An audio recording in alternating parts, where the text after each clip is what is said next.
your eyes and imagine this. You've just got off your waka on a brisk spring morning.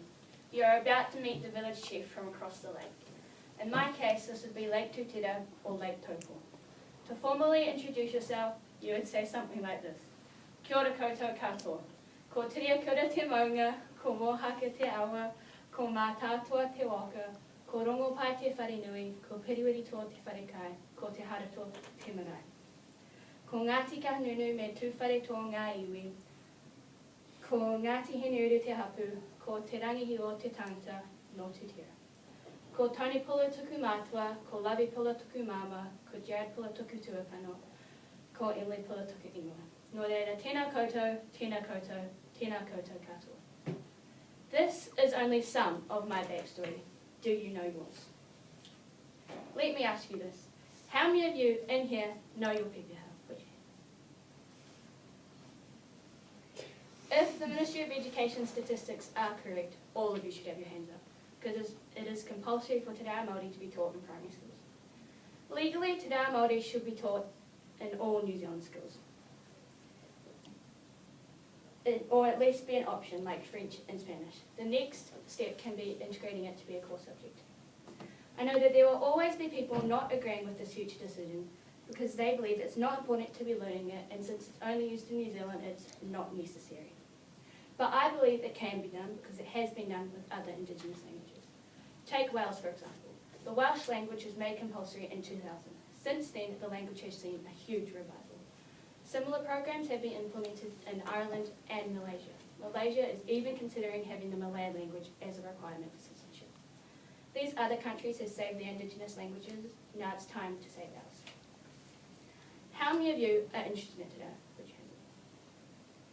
You can be honest.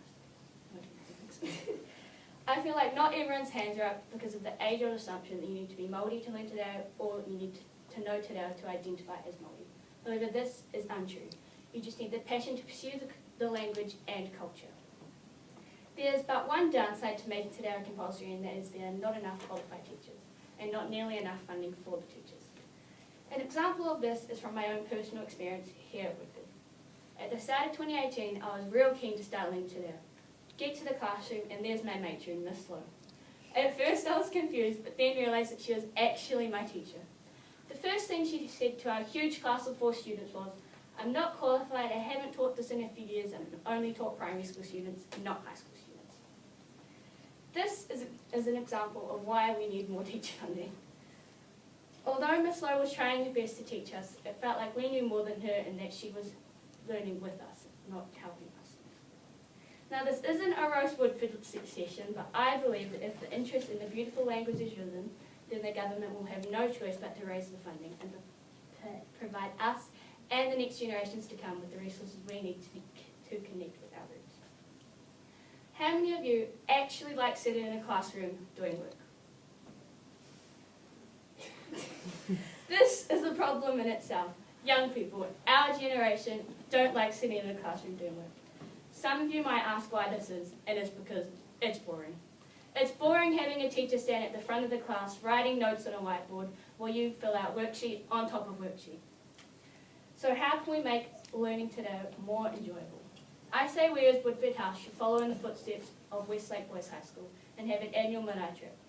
Or even start small by bringing in some kaumātuas to teach us simple things like flax weaving, poi making, or something as simple as making their one of bread. The kaumātuas are not going to be around forever. They are slowly dying.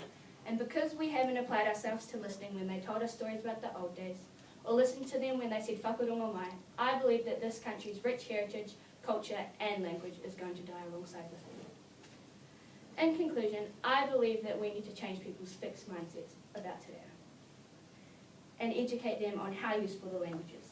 We need to organise something with the kaumātuas or even girls' grandparents and see if they can come into school and share some of their wisdom. There should also be an annual marae trip to experience firsthand what it's like in a marae. I hope my speech has persuaded you, or at least got you to think about the future of our language. And in Woodford tradition, I'll leave you with a quote, or in my case, a whakatauki, which states, "Ko tuku rea tuku o ko tuku rea tuku mapahi muri. My language is my awakening, my language is the window to my soul."